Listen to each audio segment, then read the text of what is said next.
Welcome to the second part of this seminar.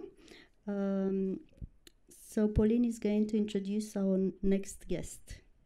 Yeah, so I'm going to introduce Marisol Ladrón. She's full professor of English and Irish literature at the University of Alcalá in Spain, where she has been teaching since 1994. She holds degrees in English, Spanish, psychology, and her research focuses on contemporary Irish literature, gender studies, and cultural memory. Her publications include the following books: Breve Introducción a la Literatura Comparada and Las Poéticas de James Joyce and Luis Martín Santos. She has edited the monographs Postcolonial and Gender Perspective in Irish Studies, Family and Dysfunction in Contemporary Irish Narrative and Film, and has co-edited Global Ireland, Current Perspective on Literature and the Visual Arts, as well as 2 studies on feminist criticism. Her most recent publication is Deirdre Madden, New Critical Perspectives, co-edited with Anne Fogarty. She is currently general editor of the journal Estudios Irlandeses and head of the Research Center for Irish Studies Al-Caire. Today, Marisol's presentation is entitled Othering Reality, Healing Through Magical Realism in Jan Carson's Malcolm Orange Disappears and the Firestarters. Okay.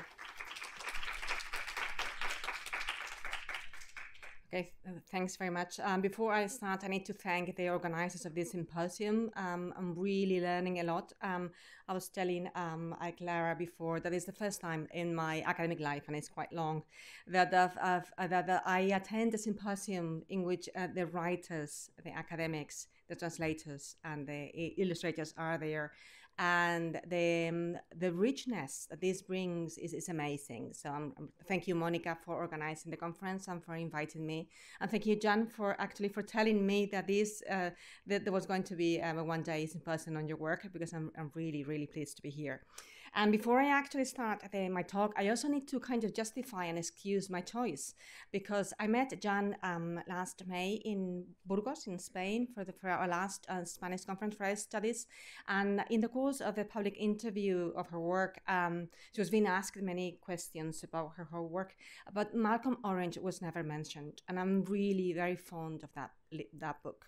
And so at the end of the interview, I asked her, why you never talk about it. And she said, well, I'm very happy that it is out of print.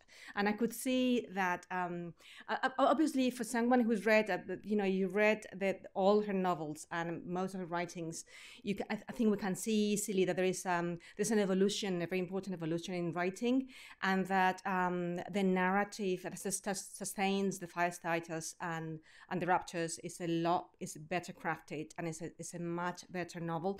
At the same time, and that's the reason why I'm discussing Malcolm Orange. I think Malcolm Orange, because it got out of print and because it was kind of seen as a book that it was a bit loosely tied in terms of some stories were put together, and the way the narrative is kind of displaces Malcolm from center stage. I'll explain that later. I think because of that reason, it has become neglected by criticism, and I hope I'm not offending Jan choosing Malcolm Orange, but I do want people to look at that novel, because in spite of the narrative flaws that are maybe there, the book brings up issues that are very, very important to understand her work in general. Okay, and one of them is dementia and vulnerability, and I'll be talking today about the ethics of vulnerability and the ethics of care that are so important for the writings of Jan. So I'm going to talk about these 2 novels, although mostly I'll focus on Malcolm Orange. And I want to talk first of all about magic realism. I need to contextualize the mode that she's picked, or that the mother has picked her. Actually, that's how I say it. And I want to look at magic realism as a political tool to bring to light socio-political issues that otherwise would have been hidden in different layers of meaning. And in order to do that, I'll be looking at the concept of othering reality, and I'll be talking about the others of society. By the others of society, I mean I'm talking about the vulnerables, the marginals, the people who are at the margins of society. And to me, that presents a narrative of resistance. And then I want to look at her writing as a kind of healing narrative, because I believe that literature is instrumental in bringing up social political issues, that concerns that need to be scrutinized by everyone. But I also believe that novels have a potential to be transformative. And I really see that the stories of Malcolm Orange, the stories of the Firestarters, the Raptures, and many others have this potential. So my contention starts from the premise that in our daily lives, the vulnerable, the impaired, the disabled, they are currently treated as subjects that exist in a kind of a parallel realm, misleadingly implying that such displacement represents a minority, and that therefore they should occupy appropriate spaces where they can cater their needs. So by means of fantasy, by means of humor, the familiarization, exaggeration, the grotesque, comedy, a harsh reality of the deprived, the unwanted, and the marginal will be unveiled and brought to the fore in the novels of this discussion. But first of all, I'm going to concentrate on magical realism very briefly. The term magical realism was actually coined by a German critic in 1925, Franz Roh, to describe a reality that was being expressed, first of all, in the visual arts, and much in tone with German surrealist expressionism, because it captured the fantastic and the absurd from a realistic aesthetic. But for him, magic should not be equated to mystic, because for him it existed in its own realm, revealing a world of objects that we could actually recognize. Now, it was actually the Latin American writers, Jorge Luis Borges, Gabriel García Márquez, Juan Rulfo, Isabel Allende, and Laura Esquivel, and many others, who would adopt the term magical realism and extend its use in a very multifarious way. They adapted it to a different medium, which is the literary text, and therefore they had to introduce the element of surprise, so that would keep the narration moving, and turning the unexpected into the probable and the incredible into the possible. So from the 1960s, magic realism and its ramifications, including Alejo Carpentier's own term, lo real maravilloso, the marvelous real, developed in many other countries until it became a global phenomenon, mostly adopted by countries with a troubled past or with a post-colonial past, but also in many other cases by figures like Günter Grass, Milan Kundera, Italo Calvino, Toni Morrison, Ben Okri, or Shaman Rushdie, among many others. Now, nonetheless, in Ireland, magical realism is a relatively recent phenomenon, considering the history of the political appropriation and resistance that characterizes the North, and the cultural weight of magic, legend, myth, and folklore in both North and South of the border. So I'm precisely reflecting on this. You have a quote by Chan on the left of the screen. She has claimed that precisely it's strange that Ireland has not really produced more writers preoccupied with these issues. But in the last decades, writers who have one way or another either produced magical realist novels or used magical realism as a resource in their writings have brought actually many names. And one of them is Timothy O'Grady in Motherland, for instance, Anne Wright in The Pleasure of Eliza Lynch, Bertie McGill in Sleepwalkers, Roy Sheen O'Donnell's with Wild Quiet, Oisin Flanagan's Hostages, Mia Gallagher's Shift, or Kathy Sweeney as Modern Time, among a growing list. So while magical realism while realism might fail to explain matters that evade our rational understanding or our logic, using the unfamiliar or introducing the unfamiliar in the narration invites to think beyond received expectations, which is precisely what Jan described this morning that he was trying to do in her writing. So in the adoption of these techniques, magic realism turns to the supernatural, the grotesque, the unfamiliar, or the uncanny to deal with harsh or unruled realities with the purpose of subverting narrative or dominant narratives and denouncing power relations that affect both the individual and society. Discussing the duality involved in this mode, Susan Baker has explained, and this is a quote that you have there, while the reader need not believe in the possibility of the extraordinary events narrated, the characters and above all the narrator must believe that all events recounted are equally real. The narrator cannot raise questions or treat the events as puzzling. So in its capacity of magical realism to blur the categories of the real and the surreal, of reality and fantasy, of the tangible and the bizarre, the magic realist novel transcends received categories and opens the text to a dimension that is not ruled by the laws of nature and where the unimaginable turns possible. So in this regard, both Malcolm Orange and The Firestarters and some other of her short stories exemplify this perfect exercise of blending the real with the surreal or the grotesque to indirectly wrestle upon troublesome unresolved issues that request a response from the readers. So ultimately, magic realism in their hybridity foreground the fantastic to reveal the artificial construction of reality and their transformative potential for change, independent ingredients in Carson's novels. Now, magical realism is the mode, to me, is the mode that best describes Carson's works, including not only the two novels of this discussion, but also The Raptures and short story collection, Children's, and The Last Resort. However, much of the magic realism that informs her writing does not really come directly from Latin America, but as she has explained, from the Bible itself, which has a lot of examples. Salman Rushdie and many other writers. Obviously, as it was explained before, a writer, I think, is the imagination of a writer is fueled by reality and fantasy in equal terms.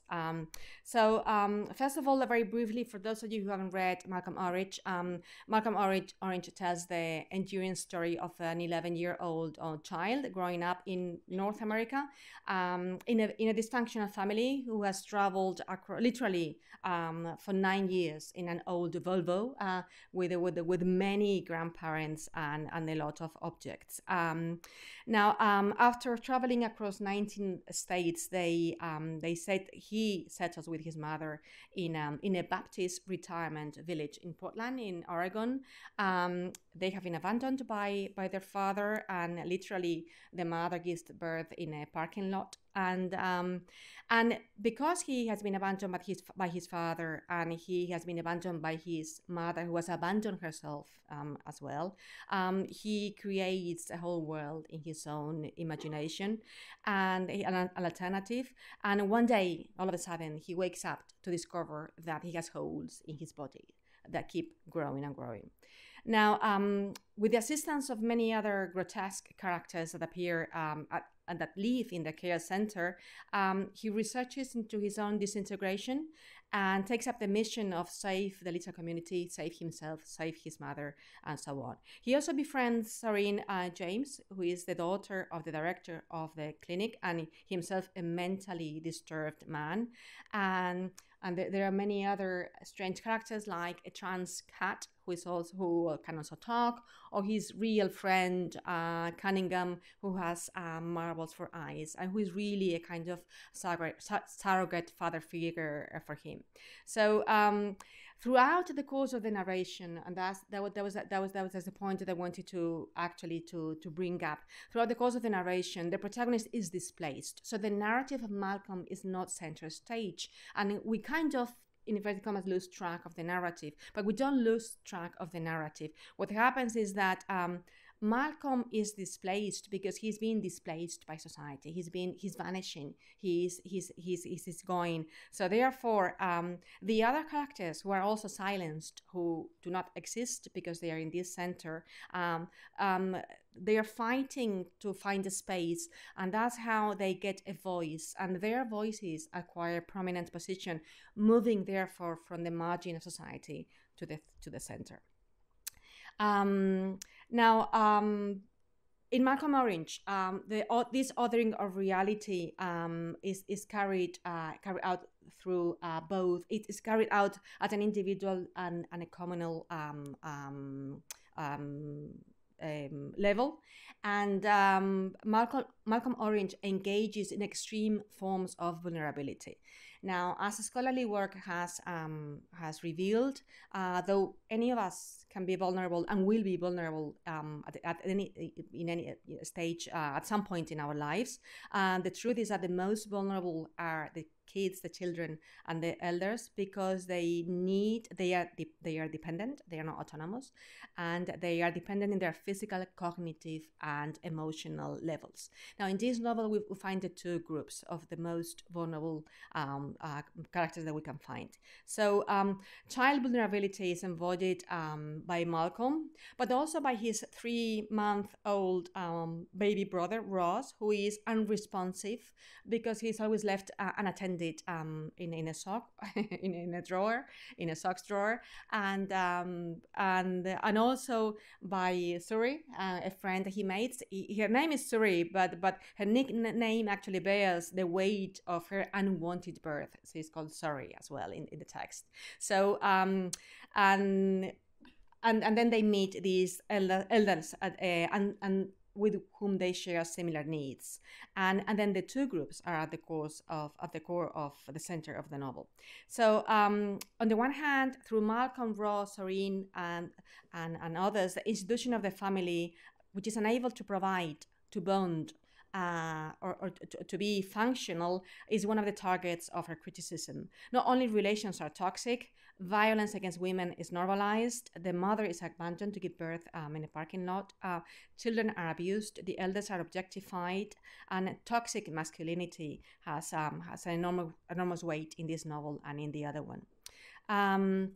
On the other hand, the patients who are affected by dementia and other kinds of impairments, nobody is treating them properly. They have been institutionalized at a center ruled by a man who is mentally disturbed and actually a danger to society.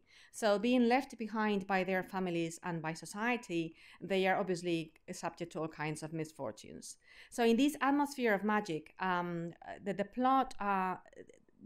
The author crafts a narrative of resistance against the abandonment they're being subjected to, and gives them a voice and agency, thus transgressing received assumptions about the weak, the defenseless, and the dependent. The way the absurd and the comic blend with the dramatic, distorting reality, is profoundly subversive. The unveiling layers of social critique are part of the political agenda of the author to bring to light taboo and conflicted issues that are often overlooked by society. In this regard, the opening of the novel is superb, with its capacity of bearing the real and the magic. And I quote, "Malcolm Orange was beginning to disappear. On Monday evening, preoccupied by the tiny perforations which had just that morning appeared all across his forearms, he excused himself from the supper table early." Now, so this othering of reality rests upon two distinct mechanisms. On the one hand, the artificial realities that allow the real to be suspended in fantasy, very similar to the paintings that we saw, through exaggeration, the absurd, the familiarization, and comedy. And on the other hand, putting the focus on the real marginal others from society, including elderly, patients, and the children. Now, traditionally, the impaired, the disabled, the demented have been socially stigmatized. In fact, traditionally they were hidden in families and therefore largely absent from public life. And promoting disabled people's rights is a relatively recent concern now that societies are growing more and more sensible to these issues. Still, we tend to make these people visible in light of their own limitations or dysfunctions and not as individual beings. The result is that most people tend to think that they exist in small numbers, where the real proportions are usually higher than estimated. So under this light, what we find in the text is that there is a reversal of the hierarchical order of existence, because these others from society and these disabled characters from society do not actually look demented in the novel. In the novel, their unreasonable and or illogical behavior makes complete sense. Therefore, they have not been marginalized. So the way Carson brings to light the needs of these others from society and grants them a voice, humanizing their lives, is the result of a socio-critical critique to dissolve prejudices and ignorance. The novel ultimately undermines the way the experience of the demented has been articulated in the past and underlines the wrongs of the authoritarian discourse on mental health. In this light, it is very important to, I don't want to talk too much about the doctor, the head of the clinic, because it would take too much space, but he's one of the most sordid and grotesque characters of the novel, and he's actually a menace to society, but he is experiencing a role reversal of the hierarchical order, so that it is the marginal characters who find at the end, I'll explain, the healing process that they are all looking for. Now, in the case of the fire starters, magic realism seems to have found a more attuned scenery since, as I mentioned before, magical realism has usually been associated with the post-colonial cultures. And occupying a liminal space between two protagonists of the novel, I'm not providing the plot because I assume that you have already read the fire starters. So occupying a liminal space between the two protagonists, the fire starters also introduces a myriad of characters with superpowers, which are only possible in a world of magic. Though it is Jonathan the one who initiates himself into that realm, different wonders permeate the reality of Northern Ireland, transgressing the existing order and subverting once again the limits of the real. Among these, obviously, the most important one is a mermaid, named Siren in the novel for the obvious double meaning of the word. And in this story, the sirens occupies the two spaces. On the one hand, it allegorically resonates with the mythical creature whose voice lured men to death, but also at the same time with the alarming loud sounds that warn people of the dangers. In fact, these two meanings are provided in the first page of the novel. And epitomizing extreme forms of fear, though for different reasons, these concepts haunt the lives of Jonathan and Sammy, allowing precisely for these two realms of the novel to run parallel courses and eventually triggering their transformations. So on the one hand, the loud sirens that warn people against the tall fires are Sammy's nightmare, since once he recognizes his teenage son behind a black mask, and he realizes that he is the fire starter and feels responsible for everything that is happening. And on the other, a night that Jonathan is on duty and answers an emergency call, he gets involved with a siren, with this man who is incredulous of anything which is not real, who has been educated in reason and in logic. He's lured into this magic world, and once he's seduced, he's unable to go back to his previous life.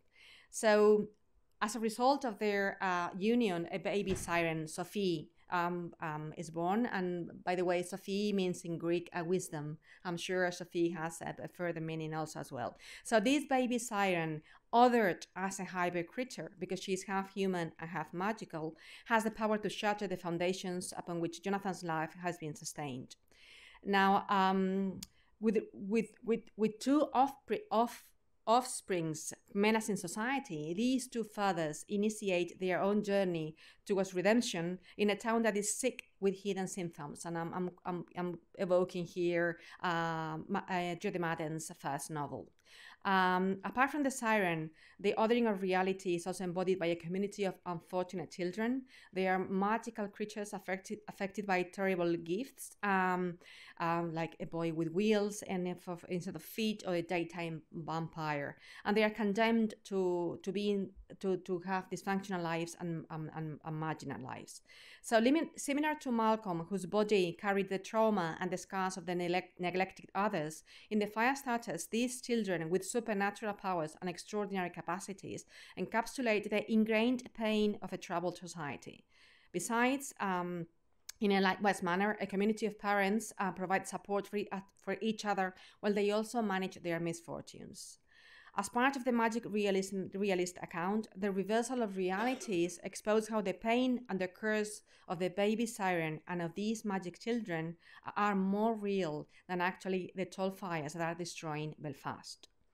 In contrast to the liminal magic endowed by these characters, these tall bonfires epitomize and are the leitmotifs of the novel, moving action and blurring precisely these two realms. However, their menacing presence is so prevailing, they don't look real. And very briefly, I just mentioned that Carson has explained that she actually wrote the novel. She was inspired for the novel because she was in Washington giving a talk to a group of North American people. Like, she was providing examples of magical realism, and then she talked about bonfires. And people thought that the bonfires were part of this magic realism way of defamiliarizing reality. And then she realized, as we all realized, and also related to what Clara mentioned before, that some things that we take for granted, our reality that we take for granted because it's part of our culture, can be very alien to another culture. So a reality so intrinsic to Northern Ireland, the celebration of the bonfires, being so alien to our cultures, precisely favors this defamiliarizing process that requires all magic realist tests. So and then I'm going to move on to the second part of this othering of reality, which is healing. Now, storytelling is a very effective, as we all know, resource for emotional healing because it allows voices to be articulated, especially when they are in safe contexts. The world of Malcolm Orange does not follow the rules of logic. However, the characters affected by different kinds of disabilities are eventually healed thanks of the sharing of their own stories and the support they give to each other. So while the novel starts with Malcolm's allegorical holes and the menace of his disappearance, the narrative ends in hope for the Baptist community and for the little child. So we move in Malcolm Orange from an individual to a communal form of vulnerability.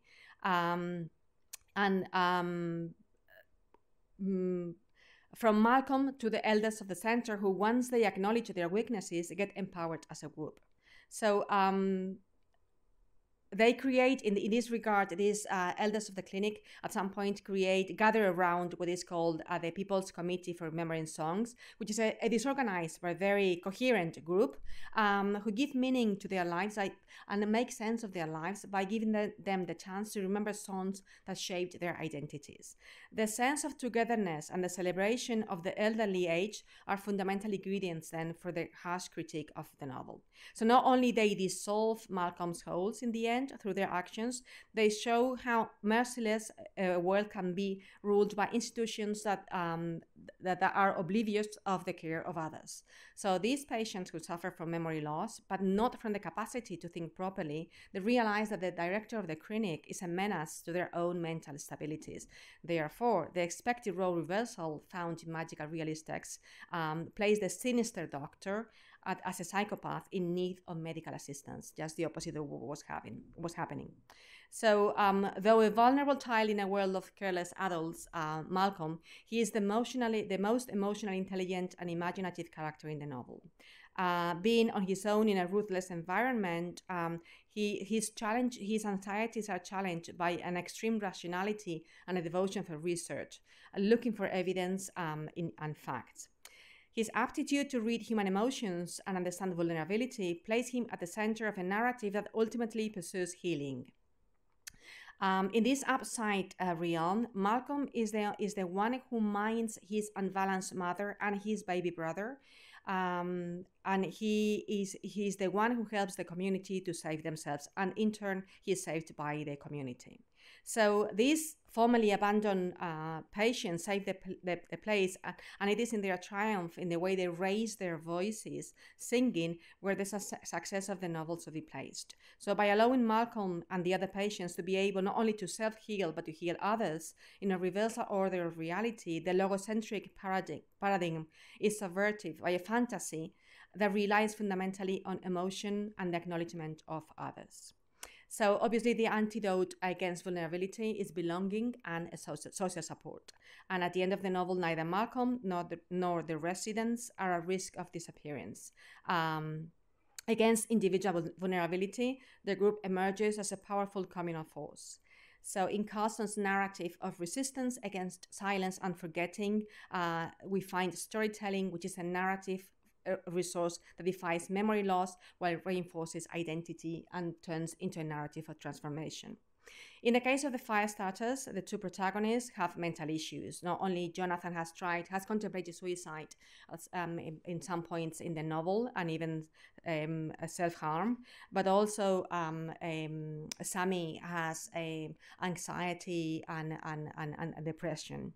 They both have been brought up in a culture of harmful silence that disregards feelings and the valorization of emotions. So as emotionally disabled men, they personify toxic masculinities that are at play in the novel and that make them unable to come to terms with their own lives or even to be with fathers. So in their own travels, at the backdrop of the real Northerners' travels, they mirror each other in ways that trigger their own individual healing process. In the power of magical realism to address the unsayable, deepening into layers of blocked memories and unaccepted conflicted states, there is a narrative resistance that gives way to a narrative of transformation. Eventually, the two protagonists are saved by the same condition that trapped them, fatherhood, allowing for guilt and sense of inefficacy to be redeemed. Intergenerational trauma and violence are at the core of the fire starters. As we know, Sammy has this past of indiscriminate brutality and violence perpetrated to others, and that he has silently and unsuccessfully struggled to leave behind. But harm bounces back, if only to multiply the effects, and that's why his son Mark is this terrorist, vulnerable subject and vulnerable other of society, whose anger is not engendered by politics or ideology, but by an irrational wrath that he has inherited. So in the case of Jonathan, fatherhood is also at the core of his awakening. Odysseus, like Jonathan, decides to protect the world, carrying the savage act of cutting the tongue of his daughter. But he's finally saved by the word da coming from her daughter's lips, not only affirming his role as father, but her condition as a human child. And I'm just to finish. Sorry for taking too long. Though the term magic realism seems oppositional in its oxymoronic configuration, there is no divide between the real and the magical. In fact, the resultant blurring of boundaries discloses the continuum of realms that fuses and confuses the very idea of reality. Reversing the established order, the characters of these novels engage in communal ethics of care that bring transformation through healing and challenge prevailing artificial borders between health and illness, reason and emotion. The most important achievement of the novels is the subversion of hierarchical narratives and dominant discourses that transgress power and establish new orders. The resulting otherness addressed in magic realist novels that has often been interpreted as exotic, carries a sociopolitical ideology that reveals its intrinsic subversive potential. So, in contrast to the apparent lightness of magic realist texts, I hope to have been able to demonstrate that they should be read as political artifacts that through indirect devices unearth unresolved and ingrained societal issues. Thank you.